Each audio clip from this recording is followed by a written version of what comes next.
ونصلي على رسوله الكريم أما بعد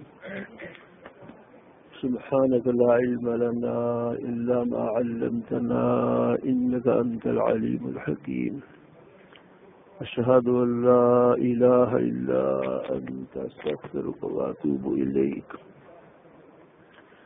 أستغفر الله الذي لا إله إلا هو الحي القيوم وأتوب إليه رب زدني علما رب اشرح لي صدري ويسر لي أمري واحلل عقدة من لساني يفقهوا قولي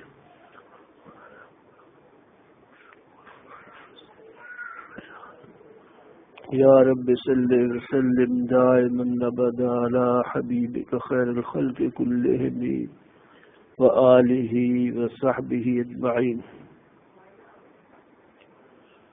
میرے محترم عزیزوں، بھائیوں اور قابل صد احترام بہنوں، بیٹیوں، حق تعالی شانہ ہمیں اپنی محبت معرفت نصیب فرمائے، غیر اللہ کی محبت سے پاک فرمائے۔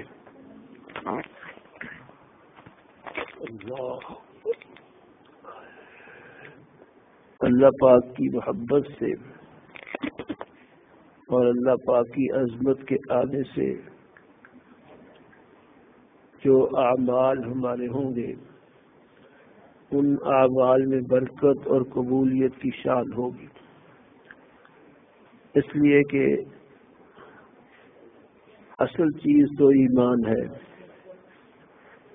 ایمان کا جوہر محبت ہے۔ یہ بات مدینہ شریف میں ایک بزرگ فرما رہے تھے کہ اصل چیز ایمان ہے، ایمان کا جوہر محبت ہے۔ جتنی اللہ پاک کی اور رسول پاک صلی اللہ علیہ وسلم کی محبت ہوگی اتنا ہی ایمان ہوگا۔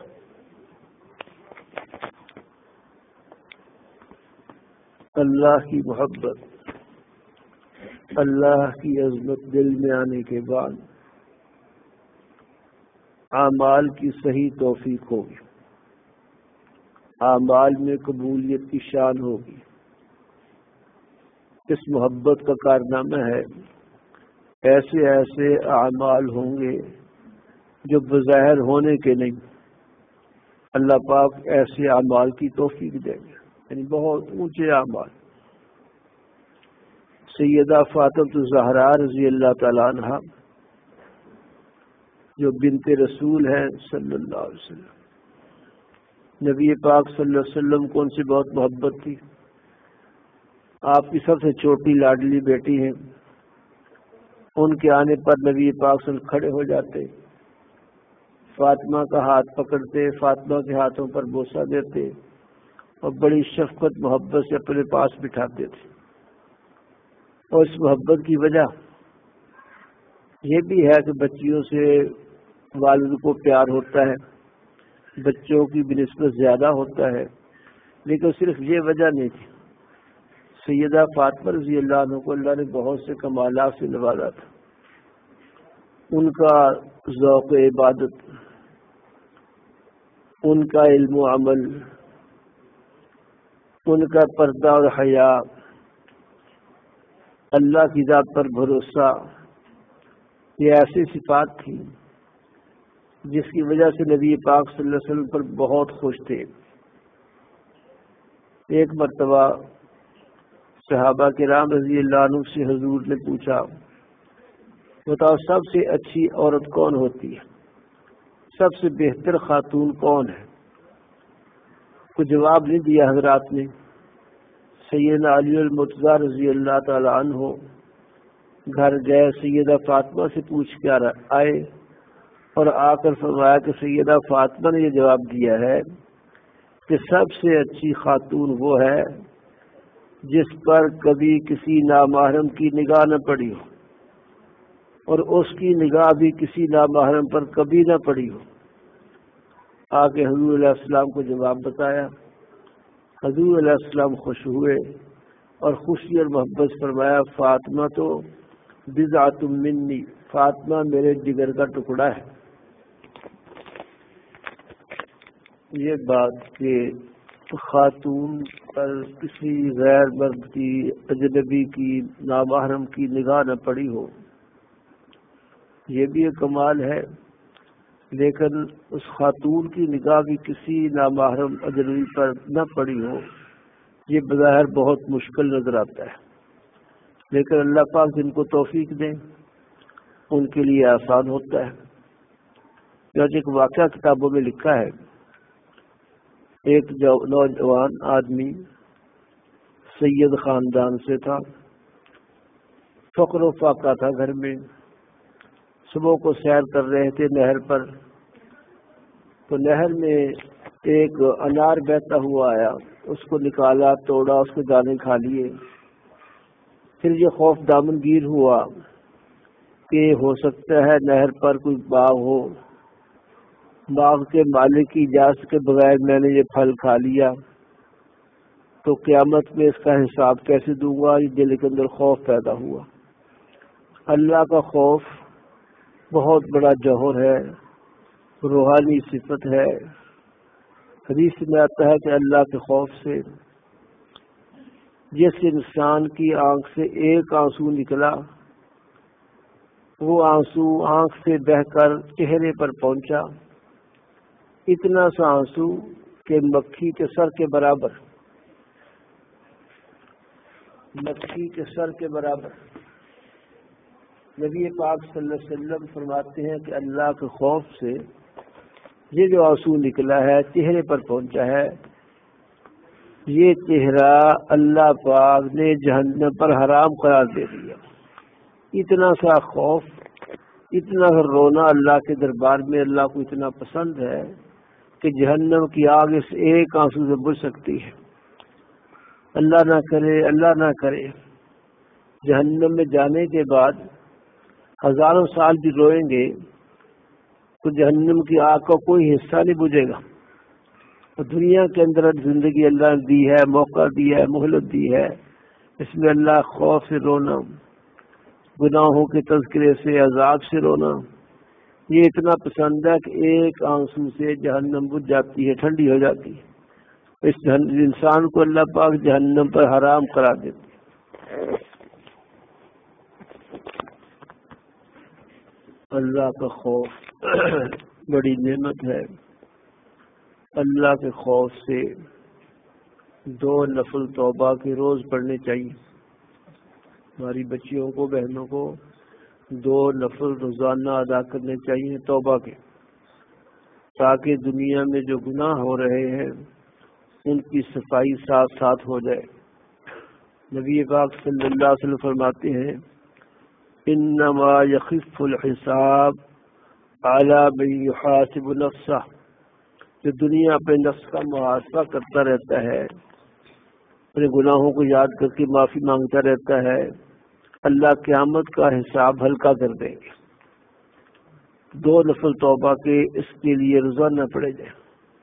تو باہر وہ نوجوان فکر مند ہوا کہ میں نے انار کھا لیا اور مالک سے اجازت نہیں لی، اس خیال سے کہ شاید کوئی باغ اس نہر کے کنارے پر ہو، وہاں سے یہ انار گرا ہو تو اس باغ کے مالک سے میں معاف کروا لوں، اس لیے جدھر سے پانی آ رہا تھا اس طرف کو چل دیے۔ چند میل سفر کرنے کے بعد دیکھا واقعی ایک باغ ہے 2 طرفہ نہر کے، اس کے درختوں کی شاخیں نہر پہ جھکی ہوئی، سمجھ گیا کہ یہیں سے گرا ہے، تو باغ کے مالک کے پاس پہنچے، اس کو سلام کیا، پھر اپنا مدعا ذکر کیا کہ اس طرح انار میں نے کھا لیا ہے، مجھے ڈر لگتا ہے کہ کیسے اس کا حساب دوں گا، میری جیب میں کوئی شے نہیں، پیسے نہیں ہے، آپ مجھے معاف کر دیں۔ وہ باغ کے مالک سید عبداللہ صومعی رحمہ اللہ کے بڑے اللہ والے تھے، ان کے دل میں خیال آیا کہ ہمارے باغ تو سال ہر سال سے لگے ہوئے ہیں، سال ہر سال سے پھل گرتے ہیں، روز لوگ کھاتے ہیں، کبھی کو معاف کرانے نہیں آیا، یہ جو معاف کرانے کے لیے آیا ہے یہ اس کے دل میں اللہ کا خوف ہے، یہ اللہ کا خاص بندہ ہے، اس سے خوش ہو گئے دل میں، اور ظاہر سے کہنا شروع کر دیا کہ میں معاف نہیں کرتا۔ جب معافی مانگنے میں اصرار کیا کہا کہ ہاں ٹھیک ہے 2 شرطوں سے معاف کروں گا. ایک یہ ہے کہ اتنے سال میرے باغ کی خدمت کرو. نوجوان نے کہا میں تیار ہوں. بالکل ٹھیک ہے. دوسری شرط یہ ہے، بابا جی نے کہا دوسری شرط یہ ہے کہ ایک ایسی عورت سے، لڑکی سے شادی کرنا ہوگی جو آنکھوں سے اندھی ہے، زبان سے گونگی ہے، کانوں سے بولی بہری ہے. ان نوجوان نے کہا کہ میں اس کے لیے بھی تیار ہوں، مجھے معاف کر دے، میرا آخرت کا حساب صاف کر دے. چنانچہ یہ معافی اس طرح مل گئی اور باقی خدمت شروع ہو گئی. ایک عرصہ کے بعد ان بزرگوں نے اس نوجوان کو بٹھا کے نکاح پڑھ دیا، اور نکاح پڑھنے کے بعد کہا کہ اس کمرے میں تمہاری اہلیہ بیٹھی، جاؤ اس کے پاس جاؤ. وہ گئے تو ہانپتے کانپتے واپس آ گئے. کہا حضرت آپ کو غلطی لگی، وہ میری اہلیہ نہیں. آپ نے کہا کہ اندھی ہے، بہری ہے، گونگی ہے. وہ تو بالکل ٹھیک ٹھاک. کتاب نے لکھا کہ وہ انہی بزرگوں کی صاحبزادی تھی، بہت حسین و جمیل، بہت روشن چہرہ. عربی میں لکھا ہے کان الشمس تجری فی وجہہا، یوں محسوس ہوتا جیسے اس کے چہرے میں آفتاب چل رہا ہے، سورج چل رہا ہے. تو باقی مالک بزرگوں نے کہا کہ نہیں، آپ کی یہی اہلیہ ہے، میری بیٹی ہے، میں نے اپنی بیٹی سے نکاح کیا ہے، اور بیٹی میری جو میں نے کہا کہ وہ زبان سے گونگی ہے، اس لیے کہا کہ آج تک کسی نامحرم مرد سے اس کی گفتگو نہیں ہوئی. اور یہ جو کہا بہری ہے، کانوں سے سنتی نہیں ہے، آج تک کسی نامحرم کی آواز اس کے کان تک نہیں پہنچی. اور یہ جو کہا کہ وہ آنکھوں سے اندھی ہے، آج تک کسی نامحرم پر اس کی نگاہ نہیں پڑی. یہ سن کر نوجوان بہت خوش ہو گئے کہ بہت اچھی بیوی مل گئی، اتنی نیک پارسا. تو اتنی بات ثابت ہوئی اس قصے سے کہ اپنی بچیوں کی تربیت اور حفاظت ایسی بھی کی جا سکتی ہے کہ نہ ان کی نگاہ پڑے کسی پر، نہ کسی کی نگاہ ان پر پڑے. چنانچہ بہرحال وہ رہنا سہنا شروع ہو گئے.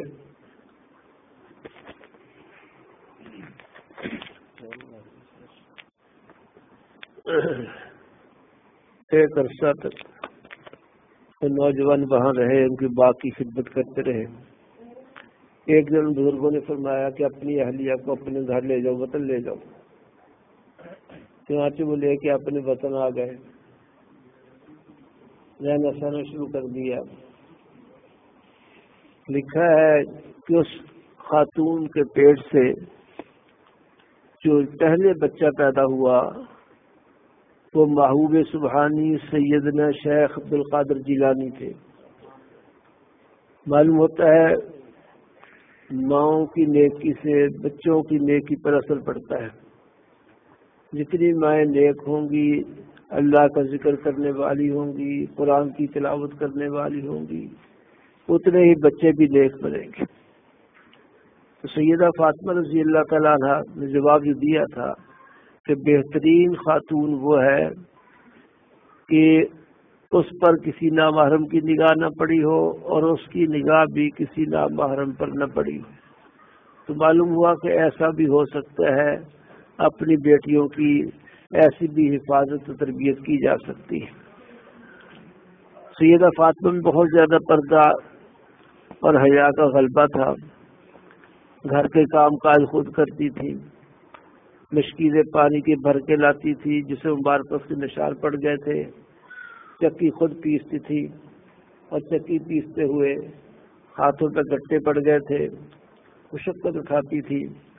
سیدنا علی رضی اللہ عنہ فرمایا کہ جاؤ حضور کے پاس، باندیاں غلام آتے رہتے ہیں، تقسیم کرتے ہیں، ایک باندی تم بھی لے آؤ، تمہاری خدمت کرے گی، آسانی ہو جائے گی.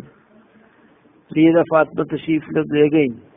وہاں پہنچ کے حضور صلی اللہ علیہ وسلم کو کہہ نہ سکی، شرم حیا بہت غالب تھا، شرما کر واپس آ گئی. رات کو حضور گھر تشریف لائے صلی اللہ علیہ وسلم. تو پوچھا بیٹی کیسے آئی تھی؟ پھر بھی نہ بتا سکی. سیدنا علی نے بتایا کہ اس طرح گئی تھی کسی خاتمہ کو لینے کے لیے.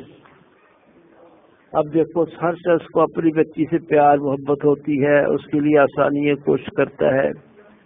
حضور صلی اللہ علیہ وسلم کو بہت زیادہ محبت تھی، لیکن چونکہ حضور کی ذات گرامی وہ ہے جن حضرات کی اصل نگاہ آخرت پر ہے، کہ دنیا کی زندگی 2-4 دن کی ہے، آخرت کی اربوں کروڑوں سالوں سے زیادہ لمبی زندگی ہے، کبھی ختم ہونے والی نہیں ہے، تو اس کی اہمیت دیتے ہیں، اس کا لحاظ کرتے ہیں۔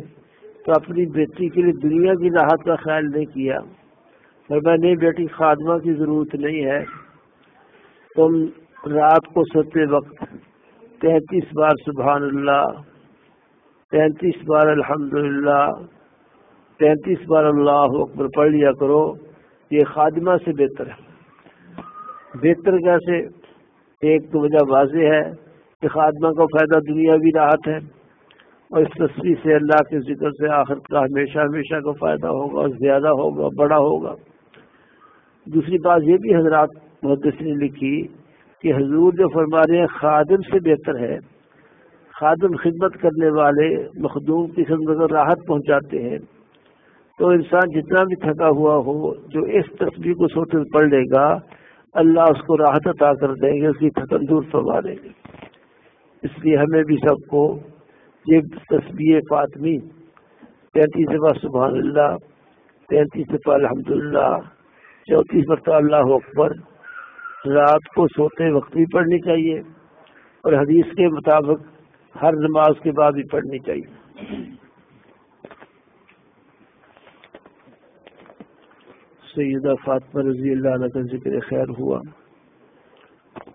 جس طرح یہ پردہ حیا ان کے لیے اللہ پاک اس کا بڑا ذوق دیا تھا، اس لیے فرمایا کہ میرا جنازہ رات کو اٹھایا جائے تاکہ کسی کی نگاہ اجنبی کی جنازے کی چادر پر بھی نہ پڑے۔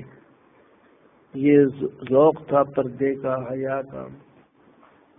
اس کا صلہ ان کو یہ ملا کہ روایت میں ہے کہ قیامت کے بھرے میدان میں حق تعالی شانہ کی طرف سے یہ اعلان ہوگا، تمام لوگ اپنی آنکھیں نیچی کر لیں، حضرت محمد کی بیٹی فاطمہ جنت میں جا رہی ہے۔ اس اعلان اعزاز کے ساتھ جنت میں داخلہ ہوگا، اور یہ اس پردہ نشینی اور حیا کی برکت سے اللہ پاک کی اعزاز عطا فرمائے۔